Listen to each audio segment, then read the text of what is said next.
გამარჯობათ, პატივცემულო ტელემაყურებლებო. გადაცემა ბაგრატოვანი კვლავ თქვენთან არის და ჩვენ ვაგრძელებთ ჩვენს გადაცემებს.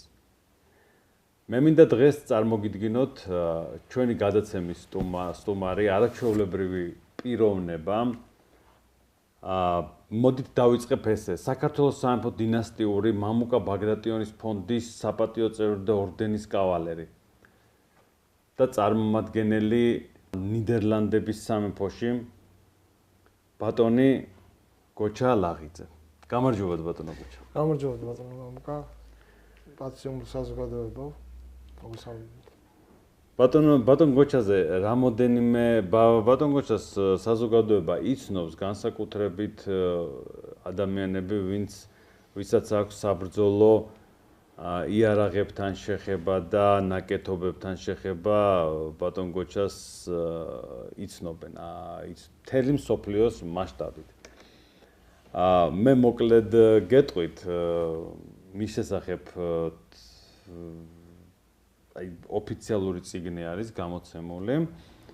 ბატონი გოჩა მე გვეტყვის ჩვენ ეს წიგნი ვინ გამოსცა, როდის გამოსცეს, რა არის ძალიან მნიშვნელოვანი ეს არის თბილისი მონაწილეთა კატალოგი Knife Show, ანუ დანების შოუ, ესე რომ ვთქვათ, ამ წიგნს განახებთ აი ეს წიგნი გახლავთ.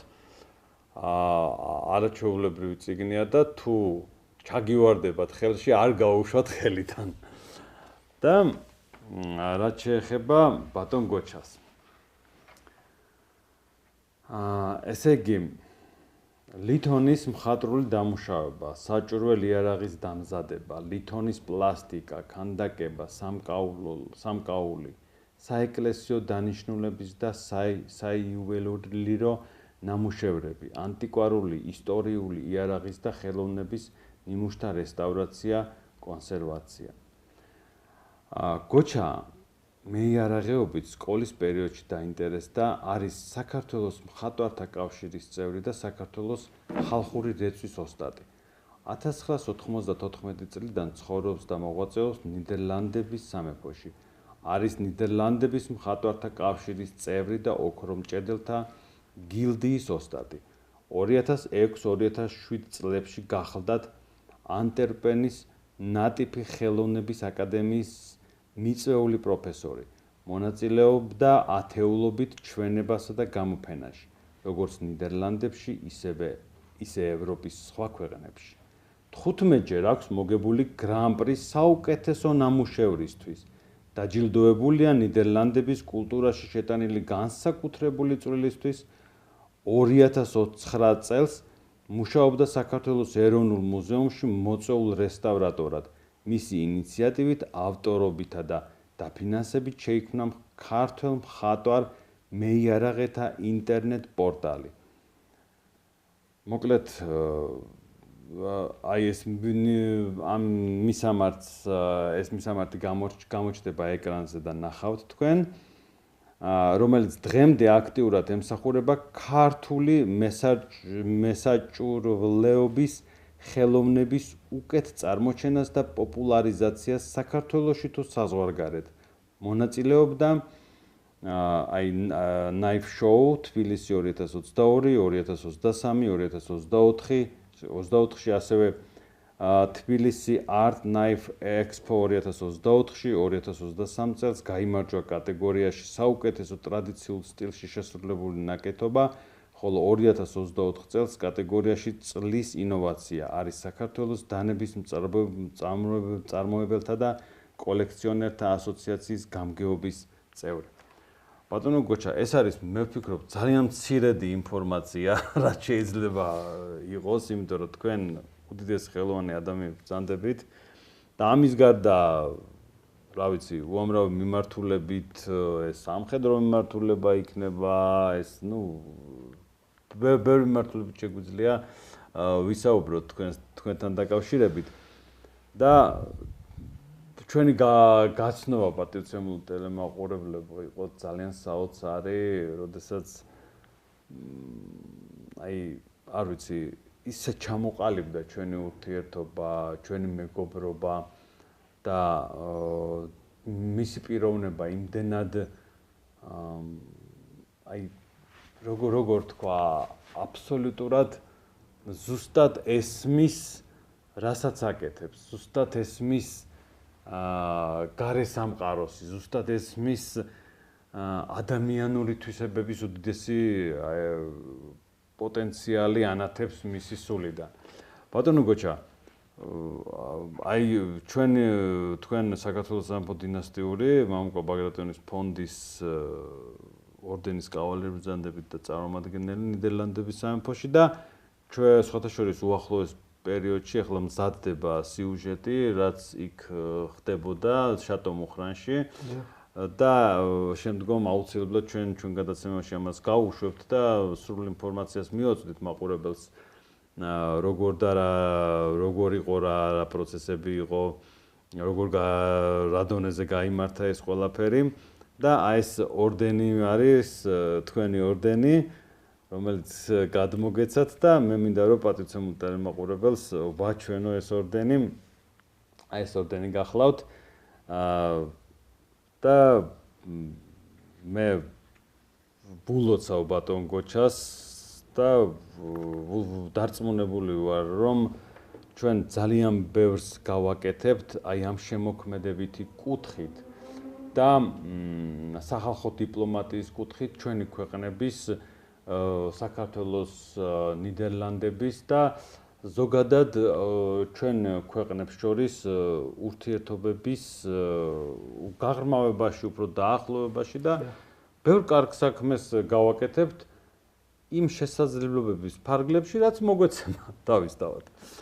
ბატონო გოჩა, მოკლედ ახლა ისე რო არ გამომივიდეს რომ მხოლოდ მე ვისაუბრო თქვენზე და მე არ მომბეზრდება თქვენზე საუბარი, იმიტომ რომ თქვენ ჩემი არა მარტო დინასტიური ფონდის წარმომადგენელი ბრძანდებით და ორდენის კავალერი, არამედ ჩვენ მეგობრები ვართ და მინდა რომ აი მეგობრულად ჩვენს ტელემაყურებელს მოუყვეთ თქვენ შესახებ, თქვენი შემოქმედების შესახებ, თქვენი ხელოვნების შესახებ, ანუ ეს ყველაფერი როგორ დაიწყო, რანაირად დაიწყო და როგორ ხდება, როგორ მოხდა ამ ყველაფრის მერე სინათლის მსოფლიო დონეზე ესეთი წარმოჩინება.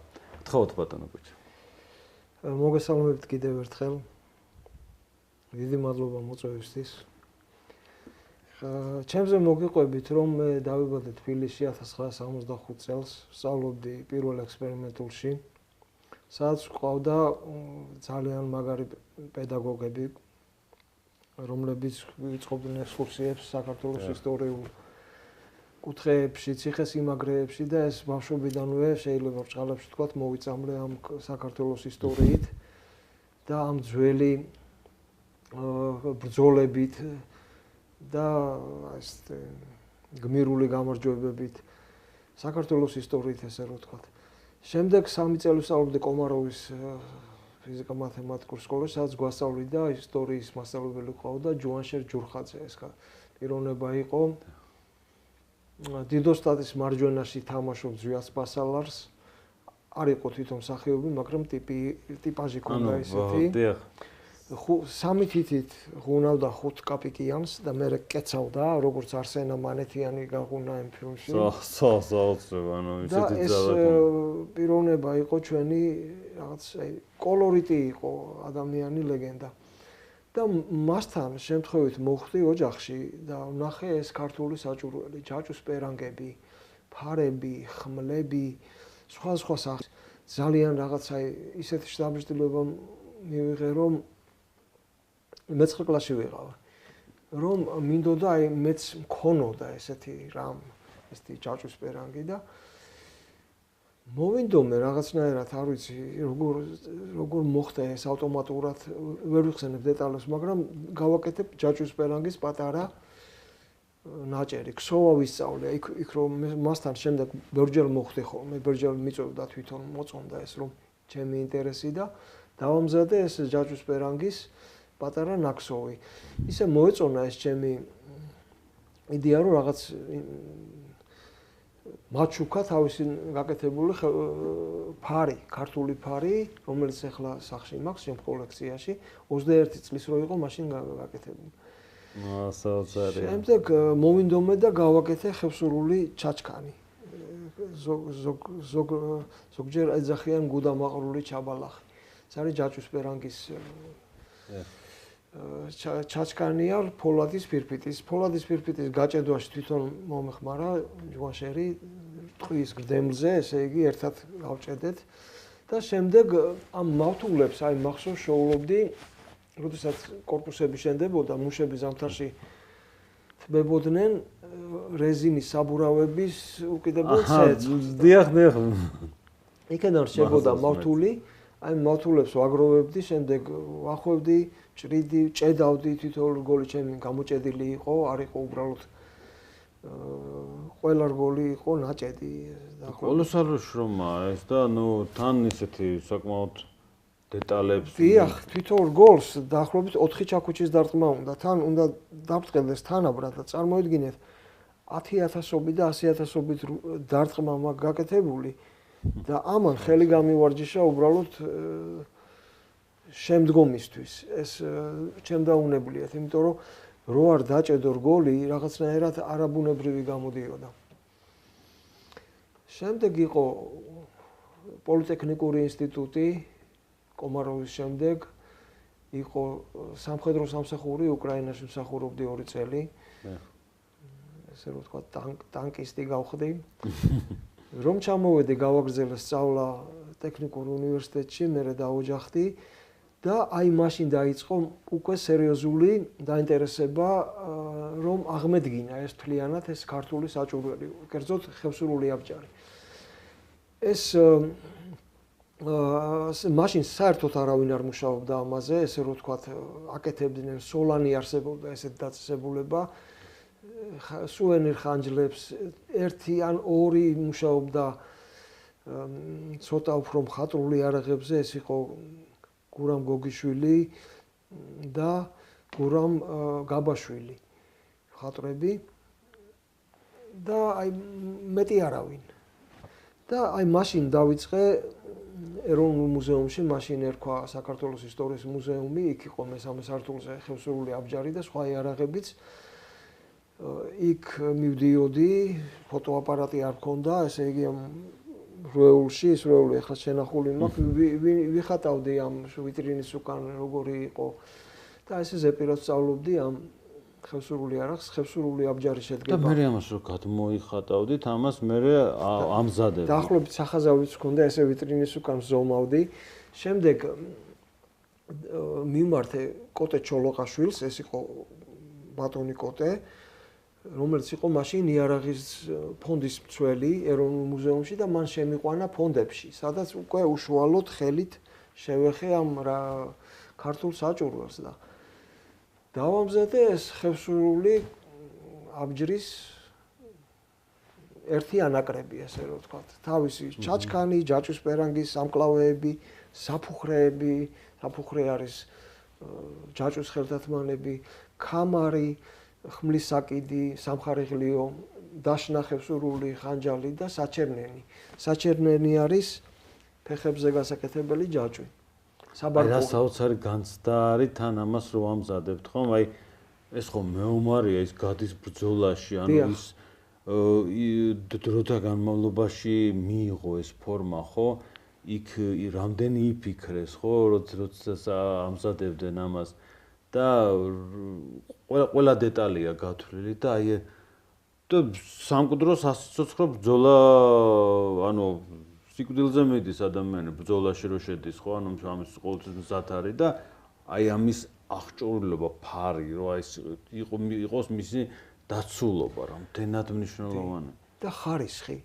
და ხარისხი. რა თქმა უნდა, ხარისხი იყო გადარჩენის პირველი სულ აი ვაკვირდებოდი, იმიტომ რომ ესე ბრმად აი საინტერესოა ეს განცდა მინდა ზუსტად რომ აი გადმოვიდე. ბრმად მაგალითად ხევსურული ფარი არის ბევრნაირი და აი სხვადასხვა მოდელებს ვნახულობდი და რაღაც ჯერ ესთეტიურად უნდა ყოფილიყო ხარისხობრივად ძლიერი და შემდეგ ლამაზი. აი ესე უყურე ჯაჭვის პერანგის მაგალითად რგოლების დამუშავება, ფოლადი, ხმლის ფოლადი უნდა ყოფილიყო ნაწრთობი. სულხან საბას უწერია რომ ხმალს აღწერს რაღაც საოცრად ბევრი სიტყვებით, მაგრამ მოკლედ ამბობს, რომ ძვალთა და რკინათა მკვნეტელ დათვით უნებელ. აი ეს არის ხმლის ყველაზე მთავარი ღირსება. და აი ამას ვთვლობდი ჩემი ხმლებით ლურსუნებს ჩეხავდი, არ უნდა დატყობოდა ზედ. და ეს რო გავაკეთე, ეს შევასრულე ეს კომპლექტი, ჩემი მშობლები მუშაობდნენ მაშინ ცეკას გამოცემლობა ერქვა. და იქ იყო ესეთი გაზეთი ახალგაზრდა კომუნისტი, რომლის რედაქტორი იყო პაატა ნაცვლიშვილი. და მათ გააკეთეს ჩემზე საკმაოდ ვრცელი სიუჟეტი გაზეთში, გვერდით ბიტლზი მღეროდა ესეთი, რადგან ბიტლზი მიყვარდა ძალიან და მუშაობის დროს ჩართული ჰქონდა ხოლმე და ეს ძალიან ესეთი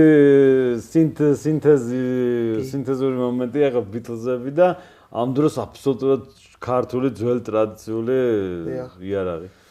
და ესე მთხოვეს რომ ჩამეცვა ეს აჭვერი რუსთაველზე გამიარა და ძალიან მერიდებოდა ძალიან არა, მაგრამ ხათრი ვერ გაუტეხე. ჩავიცვეს ჩემი შექმნილი აბჯარი და რუსთაველზე და თან თვალს ვარიდებდი, ხალხი მიყურებდა, ეს იყო და ფოტოგრაფი იღებდა თავის საქმეს. და ეს რო გავიდა, შემდეგ უკვე ტელევიზია დაინტერესდა. საქართველოს პირველი არხი იყო ხალხური შემოქმედების რედაქცია, ქალბატონი დელა კვაჭაძე იყო რედაქტორი, შემდეგ დაინტერესდა ვრემიას კორესპონდენტი, აღარ მახსოვს სახელი, ცნობილი ჟურნალისტი. და ამის შემდეგ უკვე დავიწყე ვიღებდი დაკვეთებს. ქართველი მხატვრებისგან პირველი ჩემი დამკვეთები იყვნენ ქართველი მხატვრები, პროფესორ ნიკო ხერკელაძე, კიდე სხვა მხატვრები და ცნობილი მხატვარი, არც გარდაცვლილი ზურაბ წერეთელი. რომელმაც მომცა ძალიან დიდი დაკვეთები, ჯერ ხევსურული აბჯარი დამიკვეთა, შემდეგ მითხრა, რომ ეს მონუმენტალურად გამიზარდე ორჯელო. გოლიათის აბჯარი ესეც შეუსრულე და მოკლედ ჩემი ასაკისთვის ძალიან ისეთი რაღაც საქართველოში იყო ეს დაძინებული პროფესიის გაღვიძება. ჩემს გარდა არავინ არ აკეთებდა ამას, ეს იყო 87, 86, 87, 88, 89 წელი. უდიდესი საქმე წამოიწყეთ თქვენ. ეს მართლაც მიძინებული იყო და ამის ეს გააცოცხლეთ. ამით გააცოცხლეთ თელი ჩვენი ისტორიული წარსულის აი ისტორიის გარეშე და ფესვების გარეშე და ამის გარეშე მომავალი არ არსებობს. მე სულ მაქვს ხოლმე აქცენტი, რომ ჩვენ სულ ვამაყობთ ჩვენი ისტორიით, რაც ნამდვილად ესეა და ყოველთვის ცივილიზაცია იყო იქ ჩვენ ვიყავით, ყოველთვის ნაწილი ვიყავით ცივილიზაციის და ძალიან მინდა რომ მომავალიც აი პატივცემულთა მაყურებლებო ხაზი მინდა გავუსვა რომ აი დღესვე მოხდეს და დღესვე დაიწყოს ის პროცესები, რა პროცესებიც ჩვენს ქვეყანას აწმყოში, აი ეხლა ამ პერიოდში ამყოფებს ბედნიერს და გახარებულს. ანუ ეხლაც ვიქნებით ოქროს ხანაში. აი ეს იმის სურვილი მაქვს, რომ წარსულს მოუაროთ, ამ წარსულის გამოცდილებით აწმყოში მოვძლიერდეთ და აწმყ შევქმნათ აი ძლიერი სახელმწიფო და ისეთი, რომელიც გვეკადრება, ესე რომ ვთქვა და ეს უდიდესი საქმე არის, იმიტომ რომ თვითმყოფადობა, ჩვენი კულტურის თვითმყოფადობა, აი ეს სუნთქვა, ეს ხო ცოცხალია ყველაფერი და თქვენ ეს გააცოცხლეთ და გამოიტანეთ რა, ეს უდიდესი საქმე არის, უდიდესი ეროვნული საქმე არის და ძალიან დიდი მადლობა მინდა გადაგიხადოთ. მე ბაგრატიონების სახელითაც აუცილებლად მინდა რომ აი ტელემაყურებელმა ეს პირდაპირ გაიგოს ეს ყველაფერი, რომ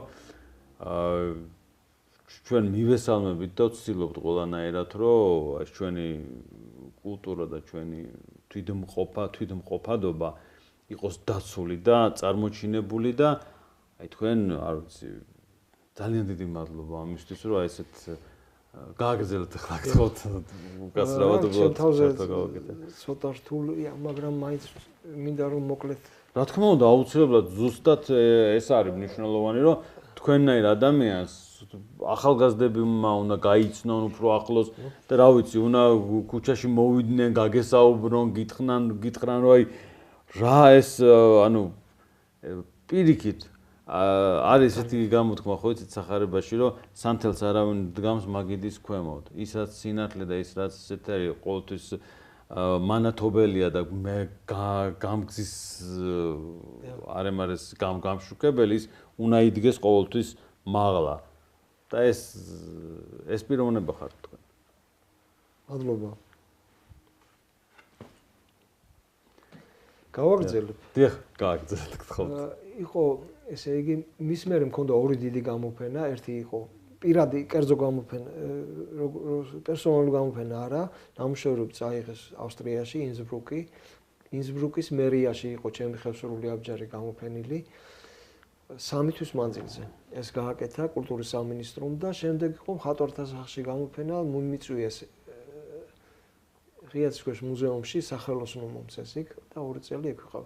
შემდეგ დაიშალა საბჭოთა კავშირი 91 წელს საქართველოს გახდა დამოუკიდებელი ყველას ხარო და მაგრამ ფაქტიურად მოთხოვნილება ისეთი ძალიან ნაცრისფერი პერიოდი დაიწყო მე ომები და მაგ დროს ვიყავი უკვე სამხედრო სტრუქტურაში 4 წელი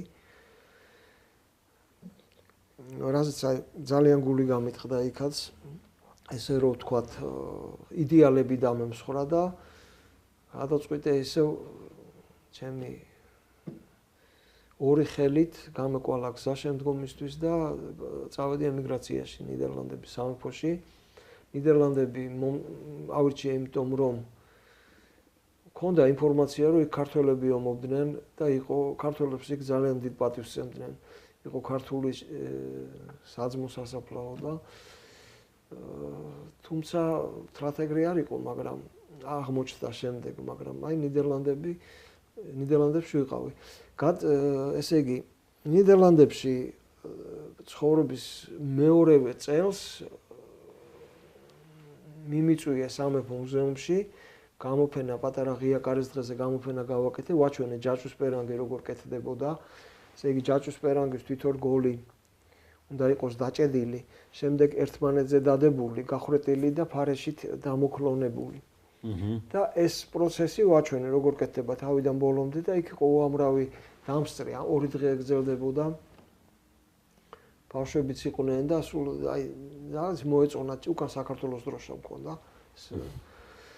და შემდეგ რამდენიმე კონტაქტის შემდეგ მომცეს ჰოლანდიის სამეფო მუზეუმმა, ეს იყო ზუსტად რო გითხრათ, თავდაცვის სამინისტროს მუზეუმი, რომელსაც ერქვა ნიდერლანდების სამეფო სამხედრო და იარაღის მუზეუმი.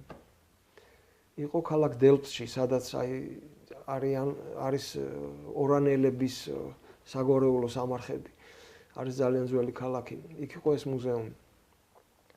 და შემომთავაზეს, ესე იგი, ნიდერლანდელებს ჰქონდათ 80 წლიანი ომი ესპანელებთან მე-17 საუკუნეში, 1017 საუკუნეში და მაშინ იყო ნიდერლანდების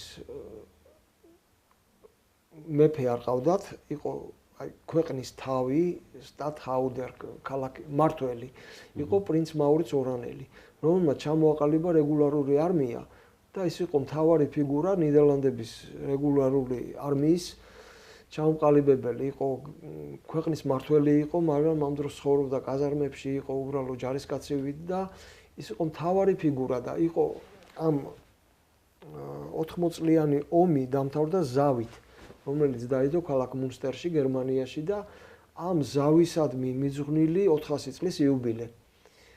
რომელზეც ნიდერლანდების 4 დიდმა მუზეუმმა, ეს სამხედრო მუზეუმი, რაიქს მუზეუმი, სადაც რემბრანდტი და კიდევ 2 მუზეუმმა თავიანთი თემით გააკეთეს გამოფენები და სამხედრო მუზეუმმა ეს სამხედრო ასპექტით, სადაც ეს პრინც ორანელი იყო მთავარი ფიგურა. და ზუსტად ამ დროს ჰქონდა მე ეს გამოფენები, ეს მთავარი კონსერვატორი და მეორე კონსერვატორი ძალიან პოზიტიურად ჩემს მიმართ და წერილი მივიღე სრულიად მოულოდნელად ეს წერილი ჯერ მარტო ის სამეფო მუზეუმიდან გვირგვინებით ფარველი ბატონი ნიდერლანდების უმაღლეს მისი სამეფო უდიდებულესობა პრინც ბერნარდი ნიდერლანდების და ესეთი რაღაცები წერია წერილზე ისე საბეჭდავი რომ მივიღეს წერილი და თავაზობდნენ რომ ამ პრინც ორანელის აბჯრის ასლის შესრულებას და თან ახლდა ამ წერილს 33 ფოტო A4-ზე პროფესიონალი ფოტო და თხოვდნენ რომ გამეკეთებინა შეთავაზება. ეს თვითონ ეს ორიგინალი აბჯარი იმყოფება დღესაც Kunsthistorische Museum ვენის ჰოფბურგში. სადაც აი ბუნებრივად არის ამ მონარქების და პრინცების და ესეთი ცნობილი ხალხის აბჯრები იმავე დროიდან აგროვებდა ეს მუზეუმი.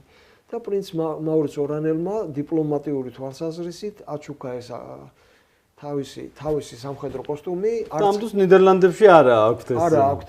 არც ჰერცოგ ფერდინანდ ფონ ტიროლ ესეთი იყო მართველი ავსტრიაში, რომელიც ფანატიური კოლექციონერი იყო და აგროვებდა მნიშვნელოვანი პრინცების და მეფეების აბჯრებს და აი ეს დიპლომატიური საჩუქარი გაუგზავნა. იქ იყო შემონახული. რა თქმა უნდა, პრინც ორანელს ექნებოდა სხვა აღჭურვილობაც, მაგრამ არ არის ცნობილი, ჰოლანდიას არ ქონდა ნიდერლანდებს. არც ერთ კოლექციაში და აი ეს თხოვეს. შემდეგ წავიდა მოლაპარაკებები საგარეო საქმეთა სამინისტრო ნიდერლანდების და ავსტრიის ეს ნებართვა რომ ეს დამეშალა ეს აბჯარი და მივიღე ამაზე ნებართვა. გაფორმდა ხელშეკრულება 22 გვერდზე გადაჭიმული ეს ყველა დეტალი აბსოლუტურად 4-ად გაიყო ეს ხელშეკრულება ჯერ მუზარადი შემდეგ კომისია მუზარადზე მეტყოდა კარგია შემდეგ კერდის აბჯარი მთელი ის პროცედურა იყო და ყველა გვერდზე პეჭდები და ასე რაღაც ჩემთვის იყო სხვა სამყაროში მოხვედრა ჩამოიტანეს ნიდერლანდელებმა ეს აბჯარი დროებით თვითონ ავსტრიელებმა ჩამოიტანეს 1 წლით რომ იქ გამოფენილიყო და მე შემძლებოდა მისი აზომვა შესწავლა. და მუშაობა ამაზე ყველაფერი. დიახ და 1 წელი და ხელშეკრულება მოწეს ფაქტიურად თავდაცვის სამინისტრომ გამიფორმა ხელშეკრულება ამ აბჯრის შესრულებაზე. ეს გაგრძელდა ზუსტად 9 თვე, 9 თვე და ცოტა მეტი. და აი ეს პროცესი ჩემთვისაც ახალი იყო, უბრალოდ ქართული საერაღო კულტურა სხვა არის ვიდრე ევროპული ჯავშანი, ეს ყინის კაცია, ესე იგი ფაქტიურად და ეს უნდა გამოიჭედოს. თან ექსპერტებმა ესე იგი მთელი კომისია იყო, იმათმა უნდა მიიღონეს და თქვან რომ მაგრამ ისე გააკეთეს ჭკვიანურად, რომ ჯერ მუზარადი იყო. ის მუზარადი რო არ მოწონებოდა, დამთავრდებოდა ყველაფერი. შენ მეორე კონტრაქტს აღარ მოვაწერე. ანუ ისეთი მომენტი იყო, რომ თან უკვირდებოდნენ, რომ ყველაფერი. კი, შემდეგ ხელის აბჯრები, თავისი საბრძოლო ხელთათმანები და ბოლო იყო ფეხის აბჯრები და მე აღარც მიმოწმებდნენ. ეს მუზარადი რო შეამოწმეს, ესე გახსნეს, ესე იგი უნდა გაიხსნას. ეს იყო 2000 საათი ვიმუშავე, იმიტომ რომ ეს თავდაცვის სამინისტროს უწყება ძალიან თხოვდა რომ ყოველ დღე გამეკეთებინა აღნიშნვა რა გავაკეთე და რამდენი ვიმუშავე და ამიტომ ვიცი ზუსტად ეს საათები. ეს აბჯარს სწავლობდი თეთრი ხელთათმანებით, სხვადასხვა ინსტრუმენტებით, ზომავდი, შაბლონებით. ამას მოყვა დიდი პრეზენტაცია ნიდერლანდების თავარი არხებმა გააშუქეს RTL ნიდერლანდ პირველმა მეორემ RTL 7 და ამას მოყვა შემდეგ სერია დაკვეთების, სახელმწიფო დაკვეთების, სხვა მუზეუმმა დამიკვეთა კიდე ჰოლანდიის გმირის იანوان შხაფელა არის ესეთი გოთური საჭურველი. შემდეგ ნიდერლანდერის შუბოსნის საჭურველი, იგივე სამეფო მუზეუმმა და შემდეგ ბავშვის აბჯარი. ბავშვის აბჯარი და სულ ყველა ეს პროექტი იყო ამ პროექტის შემდეგ იყო პრეზენტაცია, ტელევიზია, გაზეთები, ჟურნალები და სახელმწიფო დაკვეთები. რამაც ესე დაიწყო ჩემი ფაქტიურად გახდით თქვენ ნიდერლანდების სამეფოს ერთ-ერთი გმირი. იმიტომ რომ თქვენ დაამზადეთ მათი ესე იგი ნომერ პირველი ეს შეიძლება ითქვას მეომრის და მებრძოლის და ნუ ფაქტურად მეფის ახლა შეიძლება მეფეს არ ეძახდნენ მას, მაგრამ ის იყო მთავარი მმართველი, ხო? მისი ანუ ქვეყნისთვის ძალიან მნიშვნელოვანი მომენტია, ხო, ეს მისი აბჯარი და მთელი აღჭურვილობა, ხო და ეს რა თქმა უნდა და მათ დაფასება იციან და ძალიან დიახ და მაშინ იყო ის პერიოდი იყო ნიდერლანდების კულტურის სამინისტრომ, კულტურის მინისტრმა წერილი არის ესეთი, სადაც ის ესე იგი ამ წერილში არის მოტივირებული და შემდეგ დასკვნა გამოტანილი, რომ ჩემი შემოქმედება არის მნიშვნელოვანი წვლილის შეტანა ნიდერლანდების კულტურაში. ამას აწერს ხელს კულტურის მინისტრი და ამის შემდეგ მივიღე ნიდერლანდების მოქალაქეობა. სრულად დამსახურებულად და ღირსეულად რო იტყვიან. შემდეგ უკვე როგორ მოხდა იცით, საქართველოს ჩამოვედი 2007 წელს იყო პატრიარქის უწმინდესი და უნეტარეს ილია მეორის არა დაბადების დღე, დეკემბერი იყო და ქარვასლაში მქონდა გამოფენა. ეს ჯგუფური გამოფენა იყო, მე ერთ-ერთი მონაწილე ვიყავი და ჩამოვიტანე რამდენიმე ნამუშევარი. შემდეგ ვეწვიე ეროვნულ მუზეუმს, ეს ყველაფერი შუქდებოდა საქართველოს პრესაშიც და მიცნობდნენ უკვე ქართული საზოგადოება მეტნაკლებად და ეროვნული მუზეუმის კურატორმა მკითხა ერეკლეს მეორის ხმლის ასლს ხომ არ დაინტერესებოდით რომ შეასრულოთ. რა თქმა უნდა, ხა ეს ერეკლე მეორის ხმალი მუზეუმში რომ სწავლობდი ხევსურულ აბჯარს, მეორე სართულზე ეკეტა. აქეთ ნაპოლეონის ხმალი იდო, აქეთ ერეკლე მეორის ხმალის შამშირი, ესე იგი ირანული ერეკლე მეფის სურათი, მისი თოფი და ამას გვერდს ვერ აუვლიდი. იმდენჯერ მქონდა აი ვიდექი იმის წინ და უყურებდი. უბრალოდ ის იყო ირანული ხელოვნების შედევრი, ეს ერეკლე მეორის ხმალი. და იმის გაკეთებაზე მაშინ ვერც კი ვიოცნებებდი. მაგრამ ეს რომ მითხრა მამუკა ქაფიანიძემ, საქართველოს ეროვნული მუზეუმის იარაღის და ძვირფასი ლითონების ფონდების მთავარმა კურატორმა, დოქტორია მამუკა, ღამე ვერ დავიძინე და მეორე დღეს მივედი მამუკასთან და კი რა თქმა უნდა მაინტერესებს ხო და დაიწერა მიმართვა ესე იგი ეროვნული მუზეუმის დირექტორის მიმართ, რომელმაც მომცა ნებართვა, რომ შეხვებოდი ამ ხმალს, გამეზომა ამეწონა და ზუსტი ფოტოები დამეხმარა პროფესიონალი ფოტოგრაფი და ესე იგი 3 წელი მუშაობდი, რომ ეს ხმალი შემექმნა, ასლი. სრულფასოვანი ასლი, რომელიც წონით, ზომით, ბალანსის წერტილით, ხარისხობრივად იქ იყო დეტალები, მაინც მე-18 საუკუნე და 21-ში უფრო დახვეწილი გრავირები. არ ვცდილობდი, რომ ზუსტად ის რაღაც პატარა შეცდომა რო იყო, ის გამომეორებინა, იმიტომ რომ მაგრამ ეს თავარი წონა, ზომა და ესეთი რაღაცეები ზუსტად შევასრულე და ამას მოყვა მე ქართული ისევ დაუბრუნდი საქართველოში, ესე რომ ვთქვათ, ეს ქართული და კავკასიური ტიპის იარაღების შექმნა, საავტორო იარაღების და მთელი სერია მაქვს გაკეთებული. დღემდე მოვდივარ ამ ხაზით, პარალელურად ვახდენ ძველი ანტიკვარული იარაღების და ხელოვნების ნიმუშების რესტავრაცია, კონსერვაციას, რაც არის ჩემ მთავარ შემოსავლის წყარო და პარალელურად მუშაობ საავტორო იარაღებზე, რომლებიც გამაქვს გამოფენაზე უკვე 20 წელია მონაწილეობდა.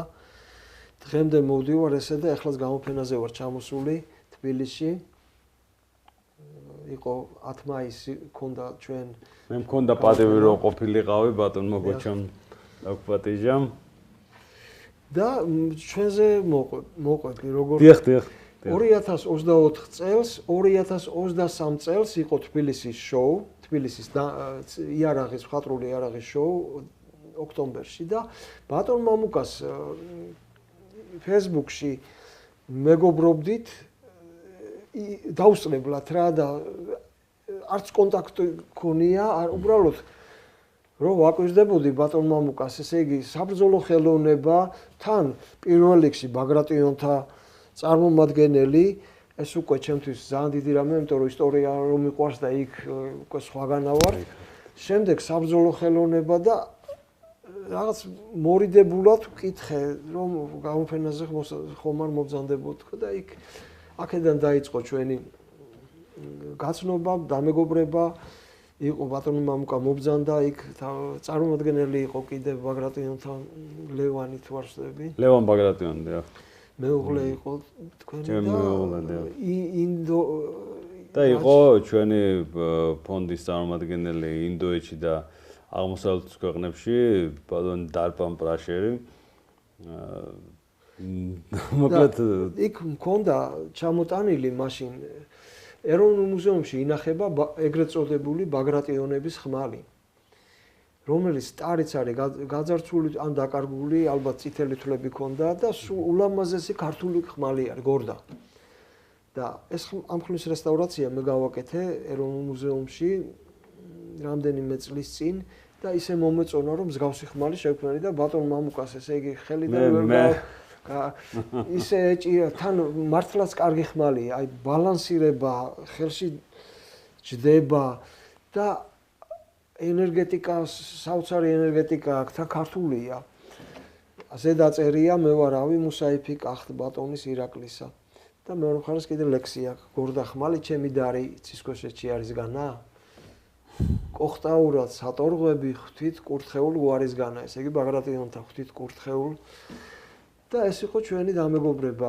აი ეს თხელი რომ მოვკიდე, ვეღარ ვუშვებდი, ხა მე აღმოსავლური ორთაბრძოლების ექსპერტი გახლავართ ვინც არის ის ნუ ვინც მიცნობს და იცის და საბრძოლო იარაღებთან და ხმლებთან განსაკუთრებით აბსოლუტურად სხვა დამოკიდებულება მაქვს. გენეტიკური მეხსიერებიდანაც არის ეს არა მარტო თქვათ ის ტექნიკის ცოდნა, არამედ ის რომ გრძნობ ჩემთვის ეს ცოცხალია, ანუ გრძნობ და ბატონი გოჩას დამზადებული იარაღია ეს რო შევხედე და ხელი მოვკიდე, ვეღარ უშვებდი, იმიტომ რომ თვითონ მოძრაობდა, თვითონ ლივლებდა, თვითონ იძლეოდა მიმართულებას. ანუ ეს ვერ აგიღწევთ ამაში შეუძლია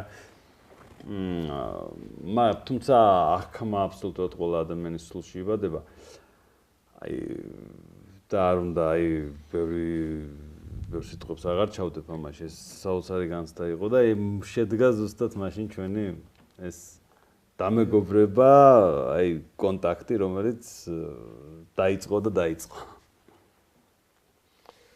საოცარია ეს ცხოვრება ნამდვილად მართლაც და მით უმეტ თქვენი სიყვარული ისტორიის მიმართ აი მე ავიღებ ახლა იარაღებს ბატონი გოჩას დამზადებული იარაღებს ეს არის აი ვერ წარმოიდგენთ როგორი სინატიფით როგორი აი ყოველი დეტალი აი ყოველი თვითონ აი ნებისმიერი აი როგორ თქვა არა მარტო დეტალი რომელიც აი ამ იარაღებს გააჩნიათ არამედ შემიძლია თქვა რომ აურად მის გარშემოც კი ისეთი ენერგეტიკა აქვს რაღაც საოცარი მართლაც საოცრებაა და აი ვერ მალავ მე ახტოვანებას და ის სხვათა შორის მათემატიკური ნიჭის აბსოლუტურად ჰარმონიული შერწყმა შემოქმედებით ფორმაში ეს ძალიან ისეთი სინთეზია რა აი კომაროვი ახსენეთ მათემატიკა ამას თითოეულ დეტალს მათემატიკურობაც უნდა და აი შემოქმედებითი სულიც და აი ამის სინთეზი ძალიან საოცრად არის რა მართლა თქვენს იარაღებში და არ ვიცი აი ჩემთვის საოცრებაა რა შეხება ამ იარაღებთან არაჩვეულებრივი იარაღი არის აი ეს რომელიც ესე იგი რო ვთქვათ ერთია აი ერთია მაგრამ სინამდვილეში იხსნება და ხდება ორი. მე მგონი ხა სწორად გავაკეთებ, იმიტომ რომ ამაზე წინ საბრძოლო აი ხდება ორი. ამას როგორ ეძახიან ბატონო გოჩა, ეს იყო თბილისურს ეძახიან, ხო? ზოგიერთ პუბლიკაციაში ვიკითხულობთ თბილისური გასახსნელი ყამა, თბილისური გასახსნელი ხანჯალი, თბილისური გასახსნელი სატევარი. ესე მოიხსენიებენ. და ზურგს უკან ერთი ხანჯალი მიქონდა და ადამიანს მე ვთქვათ რაღაც ექსტრემალურ სიტუაციაში და ხსნიდა და ორი ქონდა. ანუ საიდან გაკეთდება შეტევა, რომელი მხარეს უკვე ორივე მხარიდან მოსალოდნელია შეტევის გაკეთება. საოცრებაა მართლა რა. საოცრებაა. მე მგონი სწორად ჩავსვავ ახლა ამას ძალიან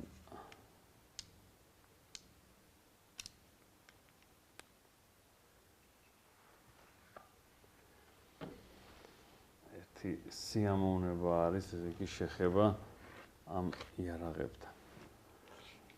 და აი საოცარი ხანჯალი, ხმალი. ხმალი.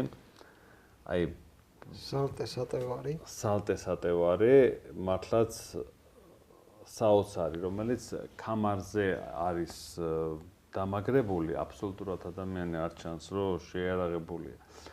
და შემდგომ გამოდის ეს ბატონო გოჩა, ხო არ ვანახოთ მაყურებელს? აი თქვენ მოყვები ახლა ცოტა ამ სატევარზე. დაახლოებით 10 წლის წინ მოხვდა ჩემთან ქართული სატევარი, რომელიც იყო ფარულად სატარებელი ფოლადის კამარში წელზე. და იმდენად მომეწონა ეს იდეა, ეს არსებობდა, თუმცა უიშვიათესი არის. მხოლოდ ერთი მაქვს ნანახი და საერთოდ არც კატალოგებში და სხვაგან არ არის შემონახული. ყოველ შემთხვევაში დღეს მთელი კოლექციები, რაც კი არის მსოფლიოში, ასე თუ ისე გაშუქებული არის და ეს იყო ერთ-ერთი ეგზემპლარი მომიტანეს რესტავრაციისთვის ბელგიელმა კოლექციონერებმა და ისე მომეწონა, რომ გავაკეთე ახალი ესკიზი და შევქმნი მსგავს სატევარი. ეს სატევარი სახელი ქვია ლაღი. ასე დავარქვი, იმიტომ რომ სწორად დაარქვით, იმიტომ რომ აი არის 100%-იანი დრეკადის, ფაქტიურად საცერში შეგიძლია ჩადო და მეფეს მიართვა, ესე რომ ვთქვათ, ჭედელი თავდახრილი, აი ესე თავისი ნახელავ. ეს დავამზადე ამ წელს არის გაკეთებული 2025 წელს. არის ჩემი ორი ხელით დამზადებული თავიდან ბოლომდე. თან ახლავს ფოლადის კამარი, რომელიც ისე იგი შემოკრული აქვს ტყავი. საკმაოდ ისეთი ქარქაში ძალიან ესეთი რამ ხდება. აქ დაცვა, რომ არ ამოხდეს და შემდეგ ხანჯალი ქმნის ენწრეს, თვითონ ტარიც იხრება. და ეს იფარება ტანზე, როცა გიკეთია, საერთოდ არ ჩანს თუ გადაიფარებ. აი ესე ამოდის და აბსოლუტურად არის გასწორებული. ესე იგი, ეს ფოლადი ისე არის დამუშავებული, რომ არც წყდება და არც გაღუნული რჩება.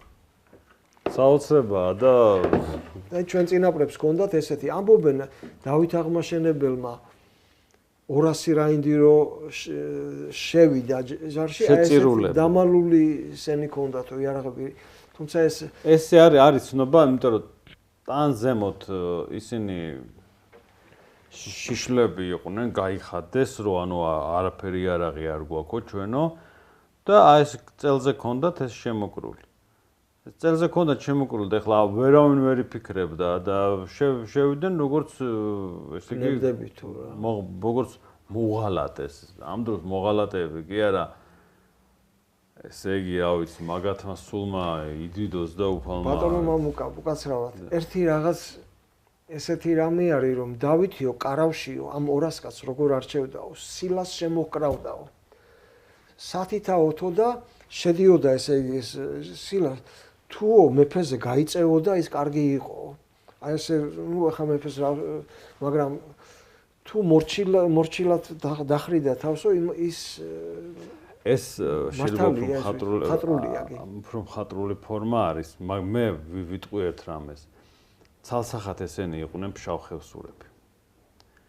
მთიულეთი, ხევსურეთი, ფშავი. ანუ აი დანამდვილებით შემიძლია ვთქვა და იქ იყვნენ უძველესი სხვადასხვა ჩვენი გადაცემებით ვცდილობთ რომ აი ეს უძველესი ჩვენი კულტურა ფშავ-ხევსურეთის ძალიან ეს არის იცით რა ცოდნა არის?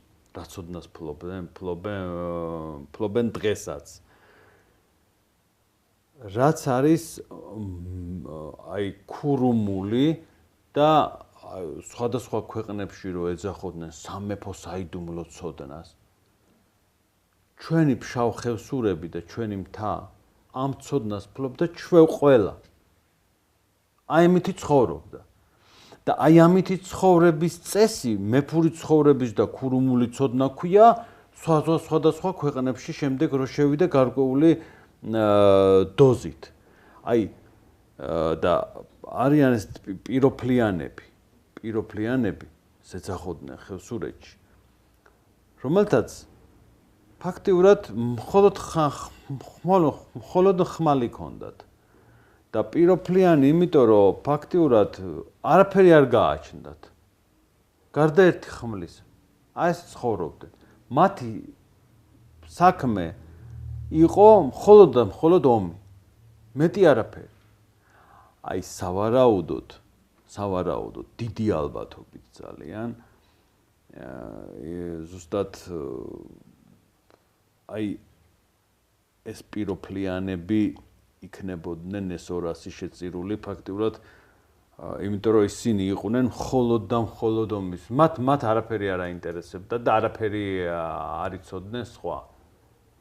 გარდა იმის, ხმალი, მათ ცხოვრება იყო ხმალი და ომი ყოველ წამს მზად იყვნენ სიკვდილისთვის. ფაქტურად მოდით აი იაპონელებმა ძალიან კარგად ჩამოუყალიბეს თქვათ ბუშიდო და სამურაის კოდექსი და ჩამოყალიბებული ყველაფერი კარგად არის გადმოტანილი და თქვათ ადამიანებს შეუძლიათ გაეცნონ ამას და აი ეს ცოდნა ახლა ეს პიროფლიანები და ფშავ-ხევსურების ძველი სისტემა ბრძოლის და ეს ყველაფერი ეს სისტემურად და ჩამოყალიბებული ფორმით გადმოცემული არ არის.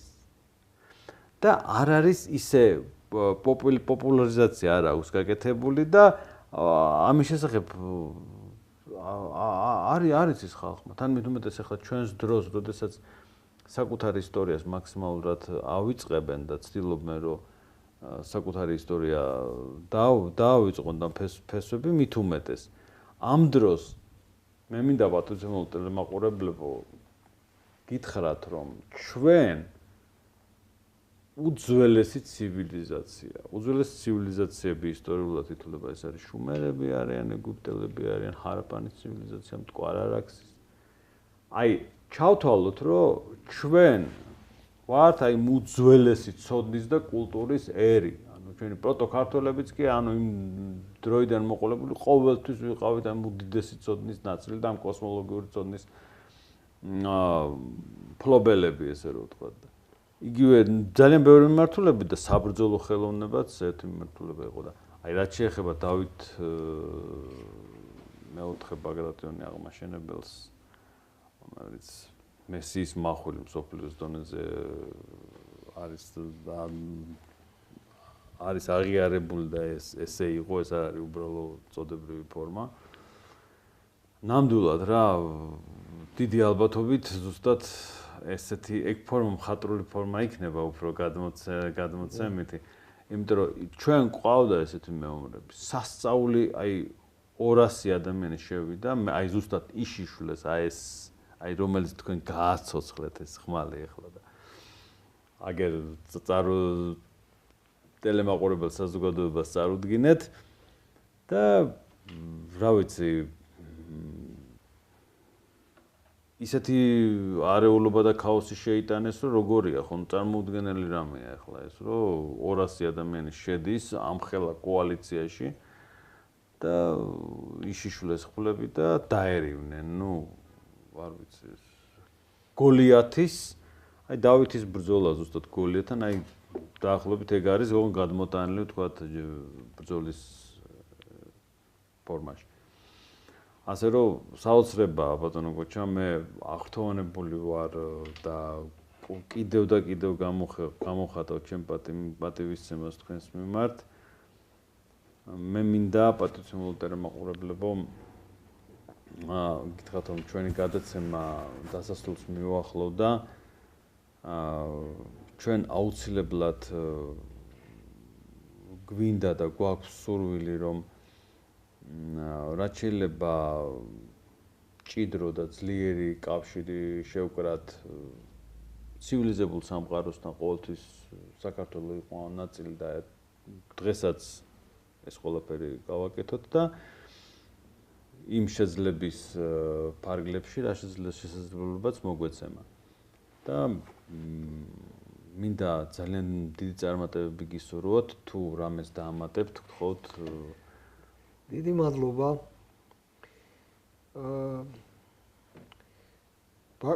დინასტიურმა მოკაპაგრატიონის ფონდმა ბატონმა მუკამ პატივი დამდო გადმოცა ეს საპატიო წევრობა და ორდენის კავალერი ბრძანდებით. და ასევე წარმომადგენელი ნიდერლანდების სამეფოში. რაც არის ნიდერლანდების სამეფოში ერგოს უდიდესი პატივი. ეგრე არის ოფიციალურად ზოგჯერ ჰოლანდ, მაგრამ მინდა ერთხელ მომცეს შენიშვნა სავიზიტოზე დიდი ხნის წინ დავაწერე ჰოლანდ და ერთ-ერთ შეხვედრაზე მითხრეს რომ ეს არისო. თუმცა ვიცოდი, მაგრამ რატომღაც მომწონს ეს სიტყვა და ბევრი ეძახის ჰოლანდს. მაგრამ ჰოლანდ არის ნიდერლანდის ერთ-ერთი 12 პროვინციიდან ერთი. როგორც მაგალითად საქართველოში იმერეთი ან ქართლი. და რადგან ეს მე-17 საუკუნეში ეს გემშენებლობა ჰქონდათ, დაცურავდნენ ეს დროშებით ჰოლანდ და დარჩა დღემდე ჰოლანდ. თუმცა მაგრამ ოფიციალურად ქვია ნიდერლანდების სამეფო. არის ჩემს უდიდესი პატივი. მე როგორც ისტორიის ორგანულაძე ვარ ჩემ საქართველოს ისტორიაში და ეს არის ზემოდან. ესე ვთვლი და იმედი მაქვს რომ შევძლებთ რომ რაღაც კარგი გავაკეთოთ ერთად. დიდი მადლობა. დიდი მადლობა ასევე ჩვენს პატივცემულ საზოგადოებას ყურადღებისთვის. ძალიან დიდი მადლობა. პატივცემულ ტელემაყურებლებო, მე როგორც ყოველთვის ვამთავრებ ხოლმე გადაცემას. დღესაც იმ სიტყვებით დავამთავრებ ჩვენს გადაცემას. ეშმაკი ყოფს, ღმერთი აერთიანებს. მომავალ შეხვედრამდე.